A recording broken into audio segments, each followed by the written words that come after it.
하나님 말씀을 보겠습니다. 요한계시록 말씀입니다. 계시록 16장입니다.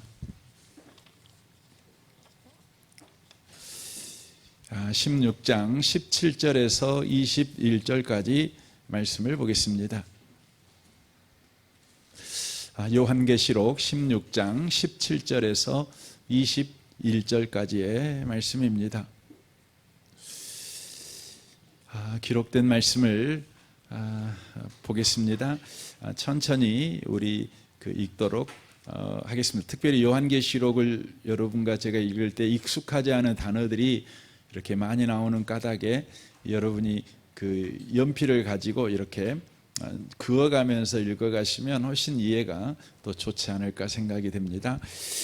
읽겠습니다. 일곱째 천사가 그 대접을 공중에 쏟음에 큰 음성이 성전에서 보좌로부터 나서 이르되 되었다 하시니 번개와 음성들과 우레소리가 있고 또 큰 지진이 있어 얼마나 큰지 사람이 땅에 있어 온 이래로 이 같은 큰 지진이 없었더라. 큰 성이 세 갈래로 갈라지고 만국의 성들도 무너지니 큰 성 바벨론이 하나님 앞에 기억하신 바 되어 그의 명렬한 진노의 포도주 잔을 받음에 각 섬도 없어지고 산악도 간데 없더라.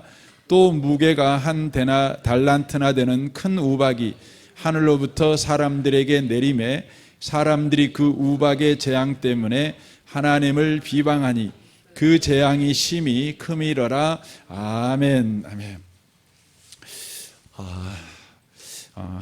같이 예배를 드리는 모든 분들에게 이 말씀의 축복이 함께 하시기를 주님의 이름으로 축원합니다.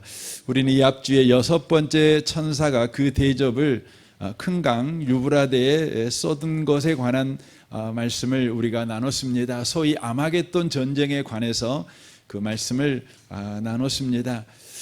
세대주의자들, 그러니까 역사를 크게 7등분으로 보는 사람들을 세대주의자라고 하는데, 그 세대주의자들의 주장을 따르면 이 아마겟돈 전쟁은 그 미래의 어느 날에 현재 중국군과 아시아 연합군, 아시아의 모든 나라가 연합해 가지고 그 숫자가 약 한 2억 가까이 되는데, 그 숫자가 이스라엘과 무기또 언덕에서 치르는 바로 전쟁이다, 지구 마지막 전쟁이다, 이렇게 가르치고 있다고 하는 것이죠. 그러나 그 이야기는 완전히 그 성경을 애곡한 그 해석이라는 것을 우리가 이 앞주에 배웠습니다. 이 아마겟돈 전쟁은 우리의 신자의 삶에서 매일매일 치러지는 영적 전쟁의 일반을 가르치는 것이라고 말씀을 드렸습니다. 예수께서 승천하신 이후에 이 땅에 교회가 세워졌죠. 지금은 교회 시대입니다. 하나님께서 예수 그리스도의 그 십자가의 구원의 사건을 가지고 전 인류에 하나님께서 구원 주기로 작정된 영혼들을 바로 추수하는 시기가 바로 교회 시대입니다. 그래서 여러분, 교회가 사도행전 2장에 이제 세워지게 되잖아요.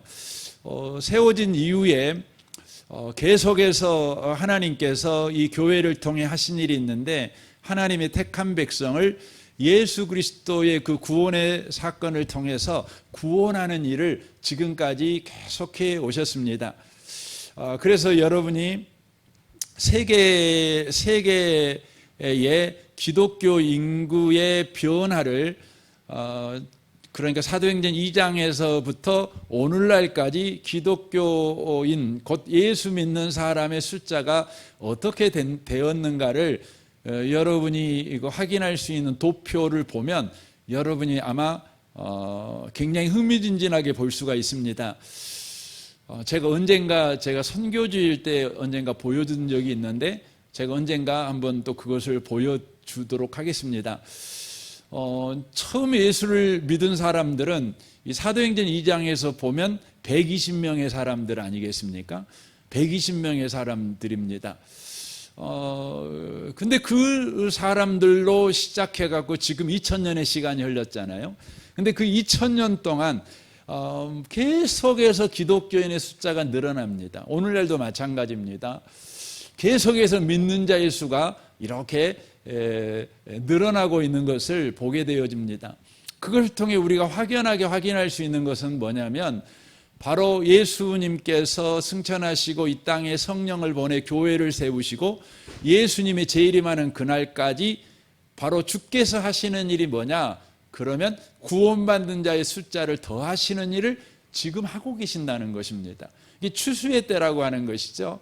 이것을 우리가 장로교 아닙니까? 또 우리는 개혁신학 신학을 근거로 해서 신앙생활을 하고 있는데 개혁신학에서는 바로 이때를 뭘로 보냐면 천년왕국시대로 보는 겁니다. 천년왕국시대로 보는 겁니다. 지금 주께서 바로 하나님 우편에서 십자가에서 이루시고 부활로 완성하신 바로 그 구원을 가지고 이 땅을 통치하고 있는 시대예요. 통치하고 있는 시대. 이게 천년왕국입니다. 그런데 누구를 통해 그걸 통치하십니까? 바로 당신의 몸인 교회를 통해서 이 땅을 통치하시는 것이죠. 예수님이 이 땅에서 3년 동안 사역하실 때는 그분이 이 땅에서 사역을 하셔서 이것을 예수님의 지상사역이라고 그렇게 명명을 합니다. 그런데 지금은 예수님께서 하나님 우편에서 바로 이 지상에 교회를 두시고 그 교회를 자신의 몸으로 해서 통치하고 있는 까닭에 지금 시대를 예수님이 천상 통치하고 있다. 천상에서 통치하고 있는 시대다. 이렇게 바로 말하고 있는 것이죠. 그러므로 지금 이 시대가 추수 시대인데 마귀는요, 마귀는 한 명이라도 안 뺏기기 위해서 끊임없이 교회가 가는 길을 가로막습니다. 예수 그리스도의 그 복음이 온 세계에 바로 퍼지지 못하도록 또 무엇보다도 사람들의 심령 속에 들어가지 못하도록 그렇게 바로 역사하는 것이죠. 그래서 예수 믿는 저와 여러분은 예수 안 믿는 사람들에게 복음이 흘러가도록 하기 위해서 그 복음이 흘러가는 길을 막고 있는 이 사단과 불가피하게 영적 전쟁을 바로 해야 되는 것입니다. 저와 여러분의 삶이 지금 이러한 영적 전투 상황 가운데 놓여 있다는 것이죠. 이 아마겟돈 전쟁은 바로 믿는 자와 믿지 않는 자, 바로 그 경계가 유브라데 강이라는 것이죠. 근데 유브라데 강이 말라서 이제는 넘나드는 것입니다. 넘나드는 것입니다. 그래서 예수 믿는 자들이 바로 유브라데 강을 넘어가는 수도 있는 거죠. 말랐으니까. 근데 또 마귀가 반대로 공격할 수도 있는 것이죠. 바로 이 공격, 이 전쟁, 이것이 바로 아마겟돈 전쟁을 이야기하고 있다고 하는 것입니다. 그런데 이 전쟁이 어떻게 일어났느냐? 그러면 성경은 말하기를 바로 용의 입과 또 짐승의 입과 거짓 선지자의 입에서 나오는 더러운 새 영이 바로 이 땅의 통치자인, 이 땅의 왕들에게 가서 선동을 하는 것입니다.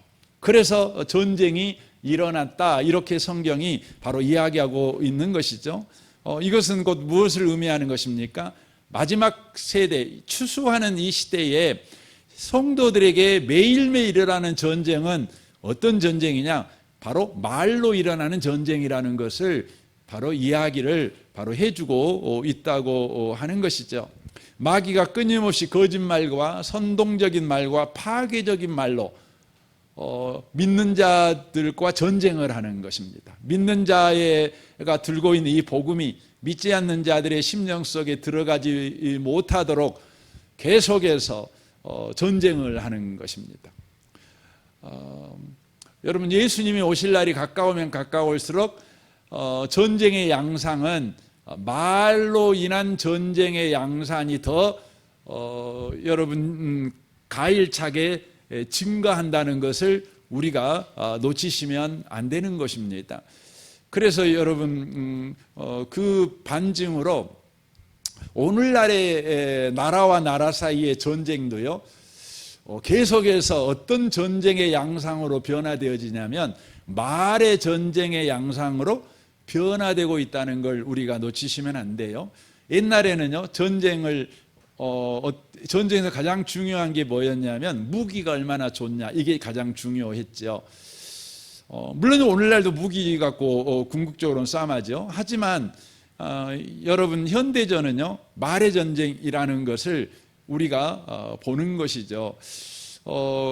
그래서 여러분 이 군사력보다 사상이나 언어나 거짓 메시지 이런 것들을 통해서 심리전을 펼치는 거죠.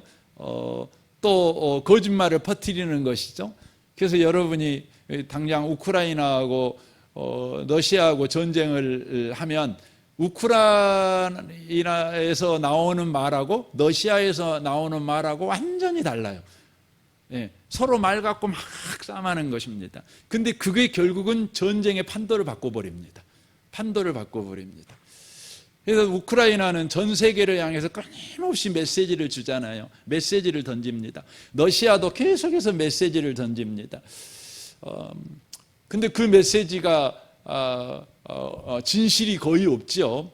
다 선동하고 거짓말 치는 메시지인 것을 우리가 보게 되어집니다. 주님이 오실 날이 가까우면 가까울수록 여러분 말로 더 전쟁이 이루어진다는 걸 여러분 아셔야 됩니다. 여러분, 가정도 마찬가지잖아요. 요즘 가정에서 전쟁은 뭘로 일어납니까? 말로 일어납니다. 옛날에는 부부들이 싸움할 때 말로 싸움 안 해요. 그 권위로 싸움했어요. 권위로. 그러니까 남편이 그러면 끝나요. 옛날에는 그랬어요. 옛날에는 그랬잖아요. 우리 왜냐하면 그 당시에 문화 자체는 남자는 하늘이고 여자는 땅이고 뭐 그런 그 의식이 있었기 때문에 권위로 싸움했습니다. 근데 요즘은 뭘로 싸움해요? 말로 싸움해요. 말로. 너나 나나 똑같잖아요. 그러니까 누가 더 옳은 말을 하냐, 누가 더 강한 말을 하느냐, 그것이 부부싸움의 승패를 결정한다는 생각 때문에 말로 죽고 잡고 싸움하는 겁니다. 옛날에는 남자들이 그냥 폭력을 썼잖아요. 그러니까 남자들이 좀 이겼어요. 그런데 요즘은 말로 싸움하니까 남자들이 100% 지는 겁니다. 100% 지죠. 그래서 좀 가정에서 이긴 남자들이 없지요. 남자가 또 이겨도 웃기잖아요. 말로 해갖고 여자를 이겨본다고 그러면 그것도 웃깁니다. 아무튼 간에 요즘 그런 세상이 됐어요. 그러니까 마지막 세가 되면 점점점 말로 싸우는 세상이라는 걸 여러분과 제가 놓치시면 안 돼요. 그래서 예수 믿는 사람들은 그로 말하지 않고 입 딱 다물고 살아야 됩니까?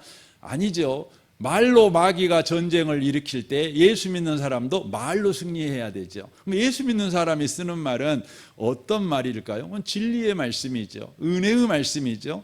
덕을 세우는 말을 통해서 이 악한 자와 싸움을 해야 된다는 것입니다. 그래서 여러분과 제가 성경을 읽어보면 특별히 바울서신을 읽어보면 그 뒷부분에 그리스도인의 삶에 관한 이야기를 할 때 반드시 빼먹지 않고 등장하는 게 뭐냐면 말에 관한 이야기를 꼭 써 있어요. 말에 관한 이야기가 꼭 등장하고 있는 것을 우리가 볼 수가 있다고 하는 것입니다. 사랑하는 성도 여러분, 이 마지막 때 우리의 입술이 성령의 불로 항상 거룩한 입술이 되도록 하나님의 말씀으로 우리의 입이 무장되도록 그렇게 저와 여러분이 해가는 이 마지막 인생 세대를 살아가는 저와 여러분이 돼야 될 줄로 믿습니다.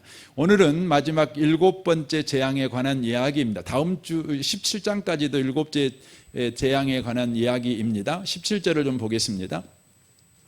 7째 천사가 그 대접을 공중에 쏟음에 이렇게 되어 있습니다.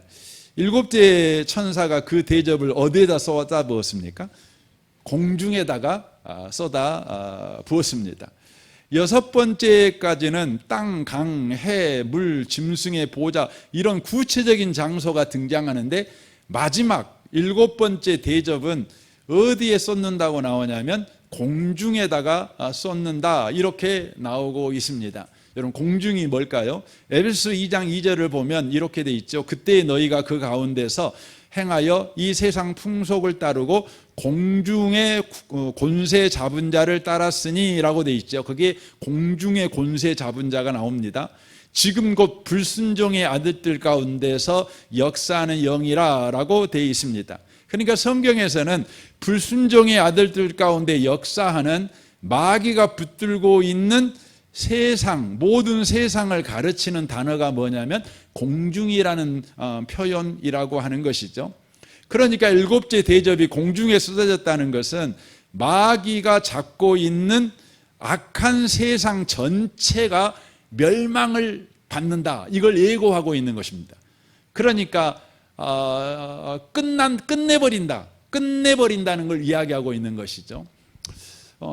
여러분 공중, 이제 이번 번역 성경은 공중으로 되어 있었지만 개역 개정, 우리 옛날 개역 한글 성경에는요 공기로 번역이 되어 있었어요. 공기라는 단어를 통해서 이 부분을 본다면 여러분 그렇죠. 여러분 우리가 땅에 재앙이 일어난다면 바다로 피하면 되지 않겠습니까? 뭐 바다에서 재앙이 일어나면 산으로 피하고 뭐 이렇게 피할 때가 생기죠. 그러나 여러분 공기에 재앙이 내려버리면 여러분 산에 피해도 소용없고 바다에 피해도 소용없어요. 심지어 땅속 굴 파고 들어가도 소용이 없어요. 왜냐하면 인간이라는 존재는 숨을 쉬어야 되잖아요. 공기를 통해서 호흡을 해야 인간은 살아남을 수 있는 것 아니겠습니까? 그게 생명체라고 하는 것은 공기가 없으면 죽는 거죠. 공기가 없으면 여러분 죽는다는 거 여러분과 제가 알 수가 있는 것 아니겠습니까? 그래서 여러분이 잘 아는 이야기인데 어떤 분이 40일 금식을 했다는 거 아닙니까? 금식을 했는데 한 10일 굶었는데도 은혜가 안 돼요. 그런데 한 가지 깨달은 것이 있었어요. 그것이 뭐였냐면 사람은 밥 안 먹으면 죽는구나, 이걸 깨달았어요. 밥 안 먹으면 죽는구나, 이걸 깨달은 거죠. 이분이 20일을 금식했어요. 별로 은혜가 안 됐어요. 근데 깨달은 것이 하나 있었어요. 뭐였을 것 같아요? 사람이 물 안 먹으면 죽는구나, 이걸 깨달았어요. 여러분 그 굉장한 깨달음인 것이죠. 밥 안 먹으면 사람이 죽고 물 안 먹으면 사람이 죽는다는 거죠. 30일째 했어요. 근데 은혜가 별로 없었어요. 근데 한 가지 깨달은 거 있었어요. 뭐였냐면 사람이 숨 안 쉬면 죽는구나, 이걸 깨달았어요. 30일 굶어봐야 깨닫는 것이 그런 거죠. 40일 굶고 깨달은 것이 있었는데 사람은 하나님 없으면 죽는구나, 이걸 깨달았다는 거 아닙니까? 여러분 금식해 갖고 뭔 소원 성취하려고 하실 건 아니고 진짜를 깨달아야죠. 사람 밥 안 먹으면 죽고 물 안 먹으면 죽고 숨 안 쉬면 죽고 마침내 하나님 없으면 사람이 죽는구나, 이걸 깨달은 것이 여러분 가장 큰 은혜입니다. 그러니까 사람에게는 공기라는 것이 반드시 필요한 것이죠. 필요한 거죠. 근데 그 공기 속에 하나님의 심판이 임하니 여러분 끝난 것 아니겠습니까? 그러므로 일곱째 심판이 공기에 임한다는 것, 공중에 임한다는 것은 심판의 완결성을 바로 내포하는 것입니다. 이것을 더 보충하는 말씀이 뭐냐면 17절 한번 다시 한번 보십시오. 17절입니다. 일곱째가 그 대접을 공중에 쏟음에 큰 음성이 성전에서 보호자로부터 나서 이르되 되었다 하시니 그랬어요. 되었다, 이 음성이 바로 들리는 것입니다. 그러니까 하나님이 바로 심판을 주관하신 분 아닙니까? 근데 그 주관하시는 분으로부터 큰 음성이 나는데 되었다, 이렇게 음성이 나왔습니다. 이 말은 하나님의 심판 행위의 완전성을 선언하는 바로 완료 동사를 쓰고 있습니다. 되었다라고 말하는 것이죠. 이것은 이미 예수님께서 2000년 전에 십자가 이에서 하신 말씀입니다. 다 이루었다, 그런 것이죠. 그러니까 십자가상에서 이미 승리하셨죠. 십자가상에서 뭐 하신 것입니까? 마귀의 머리를 깨부리셔 버리신 것이죠. 깨버린 거죠. 이것은 완전한 마귀의 패배의 서막을 알리는 것입니다. 머리가 깨졌지만 그의 꼬리가 남아서 최후 발악을 하는데 7번째 대접 나팔을 통해 다 되었다. 그러므로 그 꼬리마저도 이제 멈추는, 이제 더 이상 마귀가 역사할 수 없는 바로 세상이 열렸다, 이것을 말해주고 있는 것입니다. 이것은 저와 여러분에게 큰 희망의 소식이죠. 참 복된 소식이죠. 승리의 완결성, 다 되었다. 마귀의 활동은 끝났다. 이제 전쟁은 끝났다. 그러면 뭐가 오는 겁니까? 평화의 시대가 오는 것이죠. 그러면 7 대접은 우리에게 무엇을 선언하고 있냐면, 믿는 자들에게 평화의 시대를 선포하는 것입니다.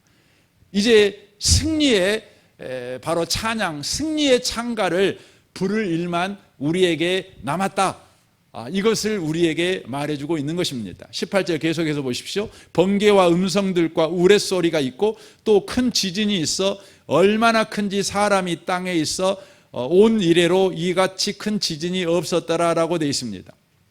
더 나아가서 번개와 음성과 우레소리가 바로 있었고 큰 지진이 있었다라고 말하고 있습니다. 이것들은 성경을 찾아보면 모두 다 하나님의 임재를 상징하고 있는 묘사들입니다. 그래서 출애굽기 19장에 보면 제3일 아침에 우레와 번개와 빽빽한 구름이 산 위에 있고 나팔 소리가 심히 크니 진중 모든 사람이 다 떨더라. 시내 산에 연기가 자욱하니 여호와께서 불 가운데서 거기 강림하심이라 라고 되어 있어요. 그러니까 하나님이 강림하실 때, 하나님이 임재하실 때 이러한 일들이 바로 일어나고 있는 것을 보게 되어집니다. 그런데 하나님의 임재는 더 나아가서 지금 7번째 심판에 관한 이야기를 하는데 하나님의 임재를 지금 말해주고 있는 거죠. 이것은 우리에게 뭘 보여주고 있냐면, 하나님의 임재가 믿는 자들에게는 구원의 완료지만 믿지 않는 자들에게는 심판의 완료라는 것을 바로 말해주고 있는 내용이라고 하는 것입니다. 이것은 하나님의 존재 자체가 거룩하신 까닭에 절대 악과 죄는 묵과하지 않으신다. 주님이 임재하심으로 죄와 악들이 완전히 소멸되어진다.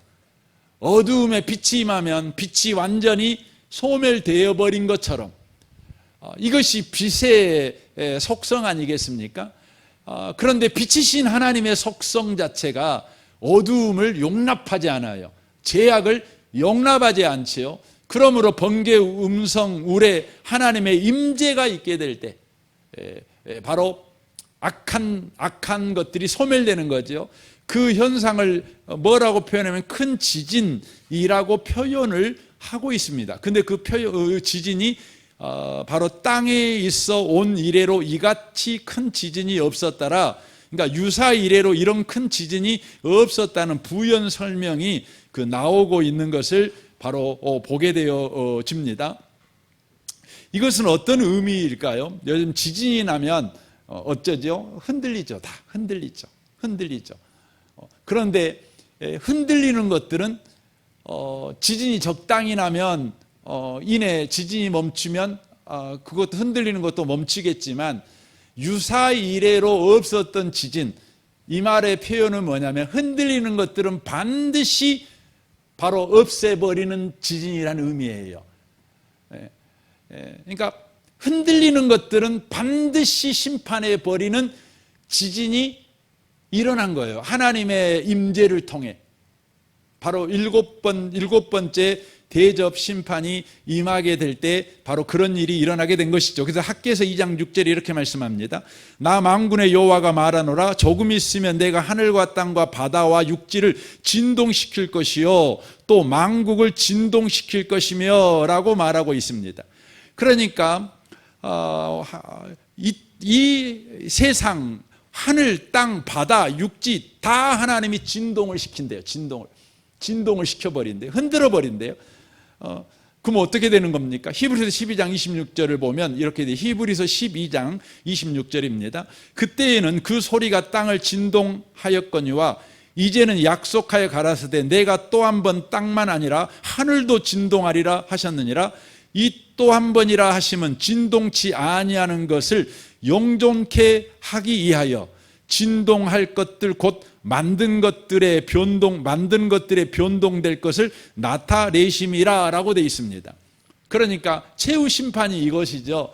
하나님께서 큰 지진으로 역사하신다는 의미는 바로 하늘과 땅에 진동하는 것들은 싹 소멸시켜버려요. 그리고는 오직 진동하지 않는 것들만 존재케 하는 것입니다. 그래서 흔들어 버리는 겁니다. 여러분에게 묻고 싶습니다. 여러분에게 지진이 일어날 때 여러분은 흔들릴 사람입니까? 안 흔들릴 사람이십니까? 만약에 최후 심판에 하나님이 흔들리는 지진 심판을 여러분에게 내렸을 때 흔들린다면 여러분과 저도 소멸돼 버리는 거죠. 영원한 지옥에 바로 들어가는 것이죠. 그러나 저와 여러분이 흔들리지 않는다면 우리는 영존하게 됩니다. 뭐 어떻게 안 흔들릴 수 있을까요? 성경은 우리에게 안 흔들리는 방식을 이렇게 말씀합니다. 시편 46편 1절 말씀입니다. 여러분 한번 성경을 펴서 같이 한번 읽어봤으면 좋겠습니다. 시편 46편 1절입니다.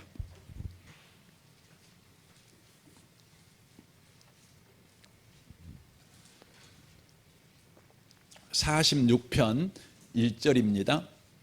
우리 같이 한번 3절까지 읽었으면 좋겠습니다. 1절부터 3절까지입니다. 읽겠습니다.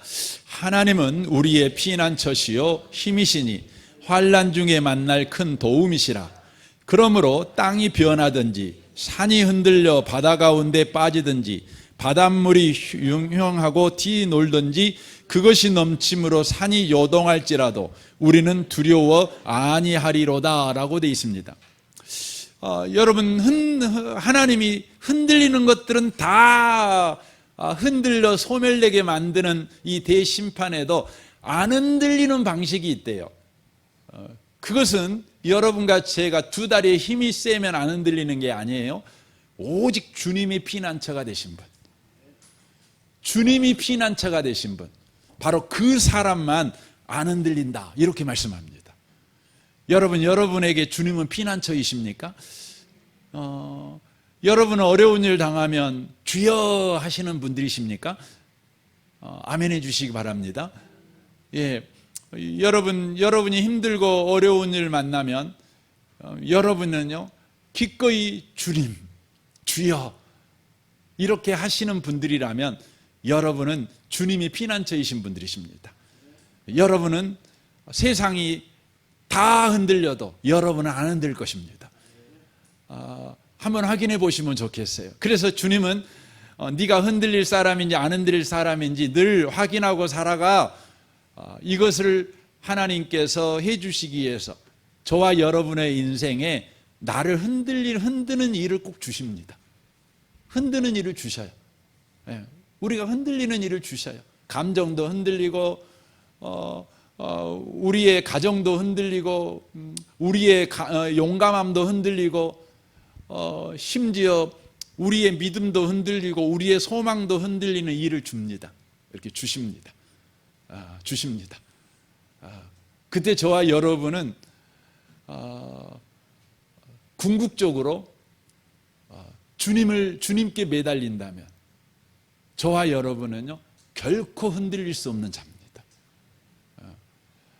그래서 여러분 예수를 여러분과 제가 믿는데 제가 이제 목사잖아요. 근데 하나님이 저한테 자주 저를 흔드는 것 중에 하나가 뭐냐면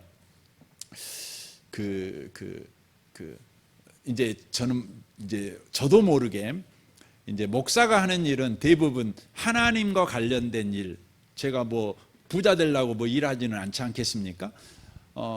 제가 뭐 대통령 되려고 일하지는 않지 않습니까? 저희 자식들이 맨날 저보고 대통령 하라고 맨날 그럽니다. 웃으라고 한 말입니다. 근데 참 제가 대통령 되려고 뭐 이런 일 하는 건 아니지 않겠습니까? 근데 제가 주의 일을 하지요. 그래서 저도 모르게 제가 하는 일은 다 주의 일이라는 생각을 갖습니다. 근데 주님이 저를 이렇게 흔들 때가 있어요. 주님의 일이 뭔지 아냐? 네가 하는 일이 주님의 일이 아니라 예수 믿는 것이 주의 일이란다. 이걸 계속 흔들어요, 저한테. 성경에 나와 있어요. 요한복음 6장에 보면 하나님의 일이 뭐라고요? 저는 제가 목회를 하니까 제가 하고 있는 모든 일이 하나님의 일인지 알아. 저도 모르게. 그래서 저는 그렇게 믿고 살아요. 근데 그걸 막 흔들어요. 하나님. 가지고 하나님의 일은 보내신 자 예수를 믿는 거란다. 네가 예수 믿는 믿음으로 안 하는 건 다 네 일이지 내 일은 아니란다. 이렇게 가르쳐 주셔요. 예. 하고 흔들어요. 저를 막 흔들어. 그럼 그때마다 제가 하는 일이 뭐냐면 주여 그럽니다. 그래서 제가 주님이 피난처라는 걸 다시 확인하게 하십니다. 여러분에게도 마찬가지입니다. 여러분에게도 마찬가지입니다. 특별히 여러분 신앙생활을 오래 하시는 분들은요, 더 그럽니다. 예. 여러분 예수만 믿는 겁니다. 이게 주님을 피난처로 삼는 사람입니다. 그래서 아까 우리가 오전에 에레미야 9장에 보면 하나님께서요 예루살렘에서, 이게 예루살렘은 뭐 우리로 요즘으로 말하면 예배당 안에서 하나님이 심판을 막 하십니다. 제일 먼저 죽이는 사람이 누구예요? 늙은 사람부터 죽인대요. 그럼 늙은 사람은 나이 들어 필요 없어서 먼저, 그 말이 아니에요. 그 말이 아니고 본인이 신앙생활을 오래 했다고 자부하신 분들이에요. 예. 나는 교회를 위해서 뼈 빠지게 헌신했어. 뭐 이런 자부심이 있는 분들이세요. 이 교회는 내가 지금까지 헌금한 돈이 얼마나 많은데 뭐 그런 거죠. 이런 자부심이 있잖아요. 예. 근데 주님이 뭐라고 그러냐면 제일 먼저 이마에 인 안 박은 사람들을 먼저 치는데 제일 먼저 누구부터 죽이라 그러냐면 늙은 사람부터 시작해라. 이렇게 돼 있어요. 이게 여러분 제가 지금 나이 드신 분들을 이야기하는 게 아니에요. 신앙적으로 말하는 겁니다. 예. 여러분과 제가 다시 한번 늘 확인하셔야 돼요. 아니, 하나님은 확인케 하십니다. 그것이 뭐라고요? 주님이 우리 피난처셔야 돼요. 예수만 믿는 거예요. 예. 그분들은 다 흔들려도 안 흔들릴 것입니다. 우리 고린도전서 3장에 나와 있잖아요. 4장인가요? 3장인가요? 거기에 보면 다 태워버리잖아요. 주님이 다 태워버려. 집을 다 태워버려요.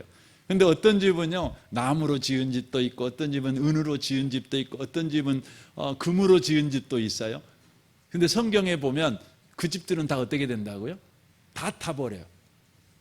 여러분 거기에서 어떤 분은요 금으로 집을 지으란 말입니다 이렇게 말하시는 분 계세요. 아니에요. 거기서 말하는 건 금이든지 은이든지 어떤 것이든지, 여러분 금은 어지간해 안 태워지잖아요. 근데 마지막 심판은 어떤 심판이에요? 모든 걸 태워버려요. 다이아몬드도 다 녹여버려요. 오직 못 녹이는 것이 있죠. 그게 뭐예요? 예수로 집을 지은 사람이에요. 예. 예수로만 집을 지은 사람. 그 사람만 그 집이 안 타요. 예. 여러분이요 주님 이렇게 고백하고 사는 게요 얼마나 놀랍고 큰 복을 받은 것인지 여러분 꼭 아셔야 됩니다. 여러분이 1시간 동안 기도를 잘 못해갖고 아이고, 나는 왜 이렇게 기도가 안 되는지 모르겠어. 요즘 기도줄이 안 잡혀. 여러분 그런 분도 계시겠죠. 얼른 여러분 잡혔으면 좋겠습니다.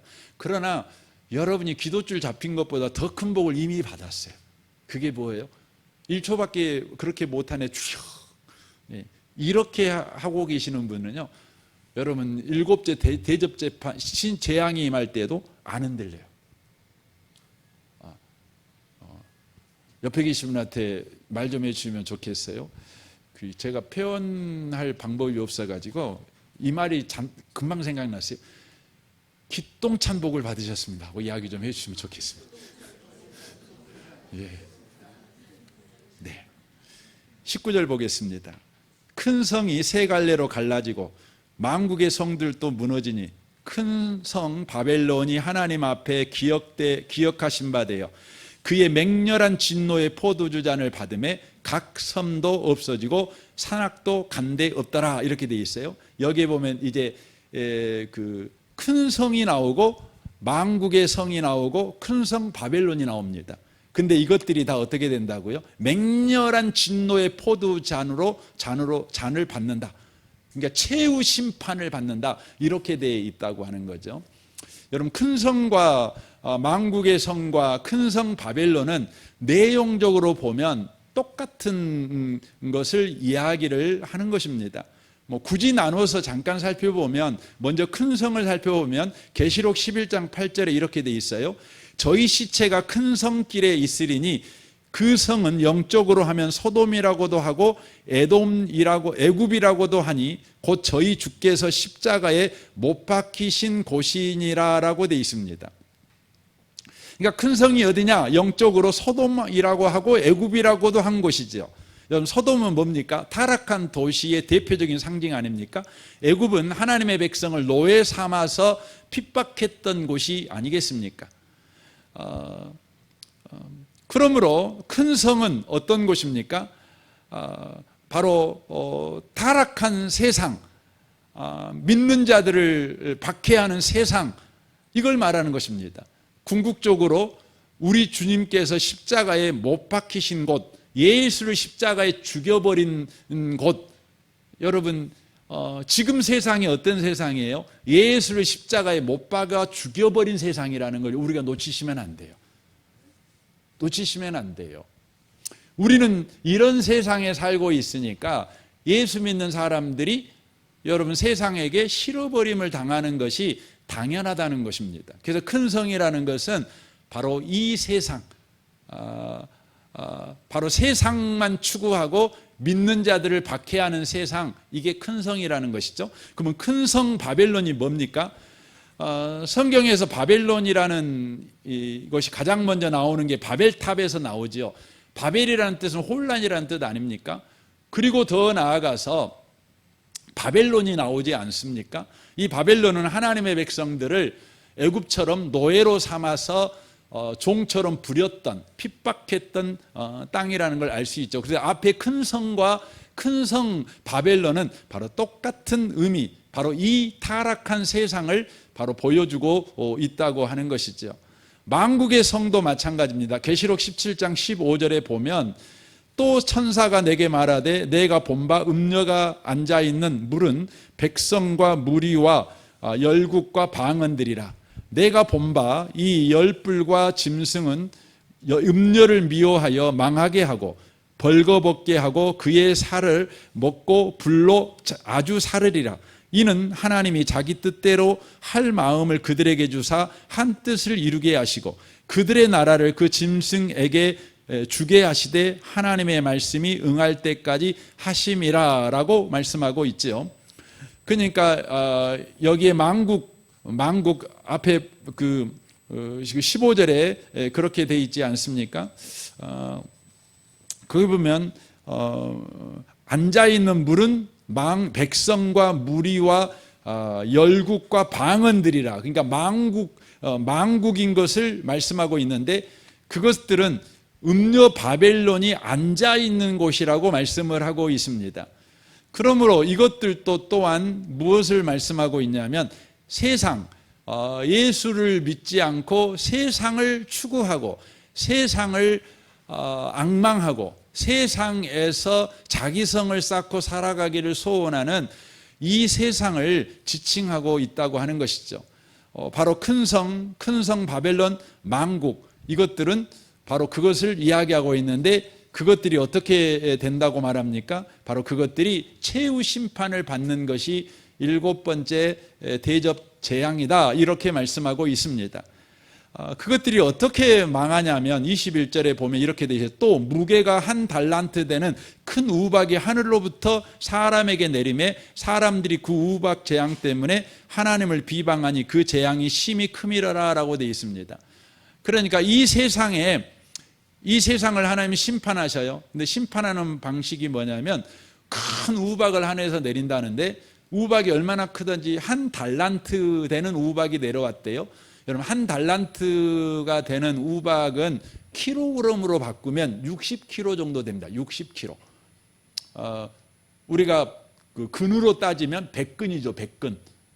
돼지가 100근짜리면 60kg 아닙니까? 그러니까 100근짜리 하늘에서 돼지 한 마리가 뚝 떨어지는다는 거죠. 이게 우박이 이렇게 떨어지는 거죠. 여러분, 그거 맞으면 어떻게 돼요? 여러분, 그거 맞으면 상당히 아프겠다 이렇게 말씀하시면 안 돼요. 죽습니다. 죽는 거죠. 그러니까 이게 막 내리는 겁니다. 이걸로 때려서 죽이는 겁니다. 얼마나 잔인하게 죽겠습니까? 머리가 깨지고 몸이, 배가 터지고 이래서 다 죽는 거죠. 심판이 얼마나 잔인한지를 보여줍니다. 이 우박이라고 하는 것은 우리가 구약 성경에서 바로 그 애굽에서 보면 7째 재앙으로 내리는 재앙인 것을 알 수가 있습니다. 구약 성경에도 보면 역사적으로 실제 막 우박이 내려와 가지고 그 적군을 우리 주님께서 물리치시는, 파괴해 버리시는 바로 장면들이 자주 등장을 합니다. 에스겔서에도 나오고 여호수아서에도 나오고 있는 것을 바로 보게 되어집니다.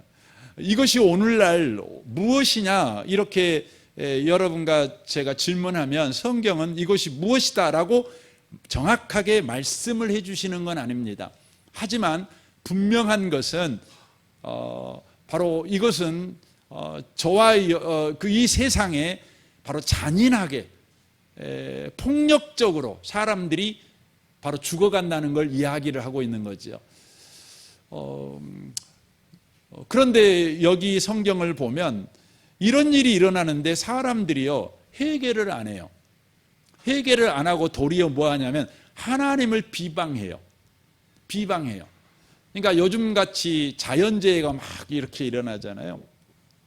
나라와 나라가 전쟁하고 이렇게 막 그냥 우박처럼 막 그냥 대포알이 막 날아다니고 미사일이 막 날아다니고 사람이 이렇게 죽잖아요. 뭐 지금 막 엄청난 일이 막 일어나고 있지 않습니까? 그러면 우리가 그런 것들을 볼 때에 우리 안에 어떤 마음이 들어야 되냐면, 와, 화로다 우리가 망하게 되었구나. 주여 우리를 불쌍히 여겨주십시오 하고 주님 앞에 가야 돼요. 근데 주님이 오실 날이 가까우면 가까울수록, 최후 심판의 날이 가까우면 가까울수록 여러분 믿는 자들은요 여러분 신속하게 회개해요. 근데 믿지 않는 자들은요 더 주님에게 멀어져요.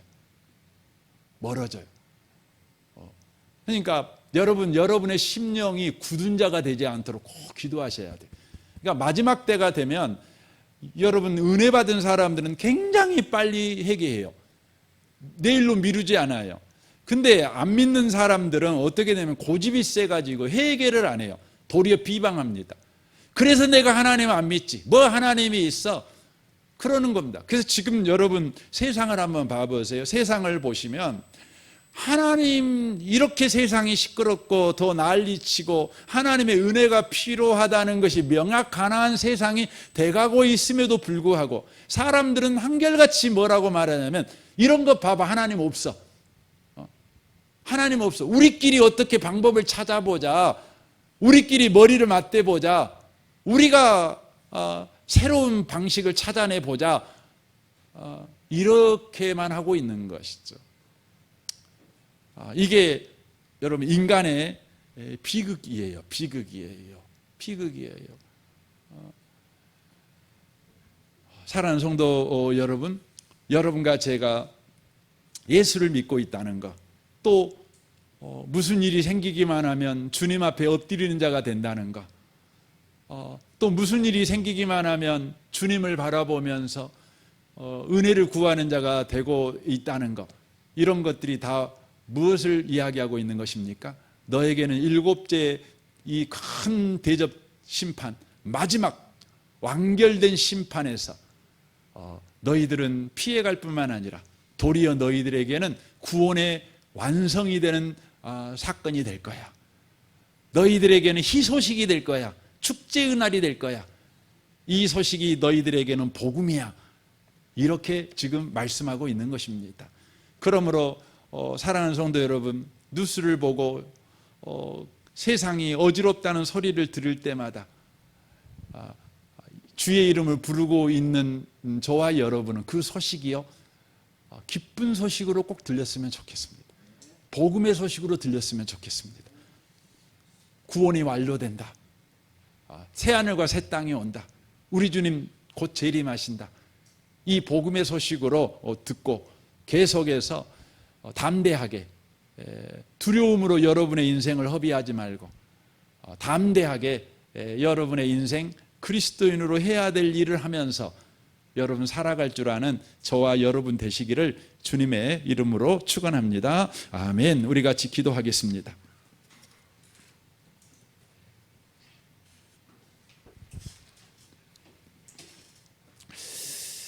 여러분 예수를 믿고 주의 이름을 부르며 주의 은혜를 구하고 살아가는 이 은혜를 받은 것, 하나님이 나의 피난처가 되신 복을 받은 것, 그것은 이 일곱째 재앙 심판에서 악한 자들은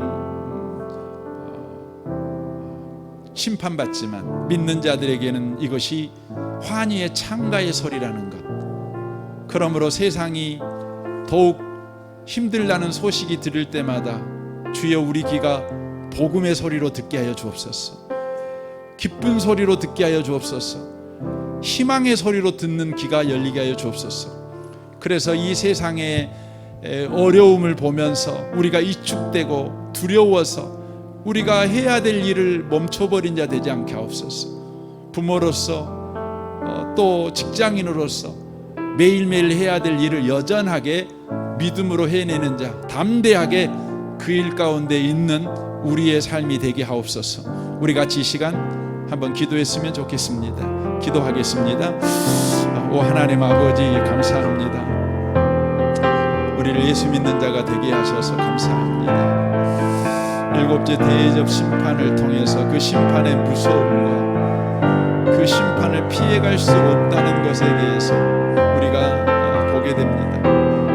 흔들리는 모든 것들은 다 소멸된다고 말씀하고 있습니다. 그러나 우리에게는 주님이 피난처가 되셔서 흔들리지 않는 자가 되게 하시니 감사합니다. 우리가 주의 이름을 부르는 것이 이렇게 좋은 일이고 우리가 주께 은혜를 구하는 일이 이렇게 놀라운 일인지를 우리가 알고 살아가게 하시옵소서. 하나님 아버지, 지금 세상은 난리와 난리 소문이 가득합니다. 주님이 오실 날이 불어냈다는 것을 우리가 의심할 수가 없습니다. 우리는 오늘 일곱째 대접 재앙에 관해서 들었습니다. 얼마나 무서운지, 그리고 이 일곱 대접 재앙을 피해갈 수 있는 것이 없다는 것을 또 배웠습니다. 흔들리는 모든 것을 다 삼켜버리는 지진이 일어날 거라고 말씀하십니다. 그러나 하나님을 피난처로 삼고 살아가는 자들은 흔들리지 아니할 거라고 말씀하십니다. 영존할 거라고 말씀하고 계십니다. 그러니 우리가 얼마나 감사한지 모르겠습니다. 우리의 피난처는 주님이신 까닭에 그렇습니다. 우리는 주여 하고 이름을 부릅니다. 주여 은혜를 주십시오 하고 구합니다. 이것이 하찮은 일인 줄 알았는데 이것이 얼마나 놀랍고 대단한 일인지를 우리가 이 시간 알았습니다.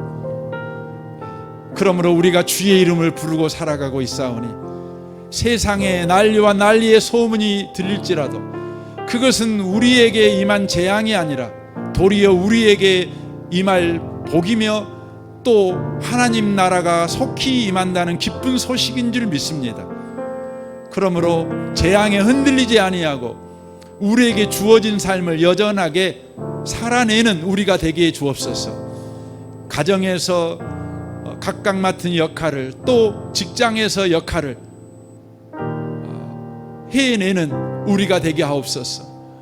늘 믿음으로 살아가는 우리가 되게 하시옵소서. 두려워 떨어 주님, 우리가 할 일을 하지 못하는 그런 자가 되지 않게 계속해서 주의 이름을 부르는 자들의 그 영광과 그 신분의 공교함과 견고함을 우리에게 계속해서 가르쳐 주옵소서. 주님을 찬양합니다. 예수님의 이름으로 기도합니다. 아멘.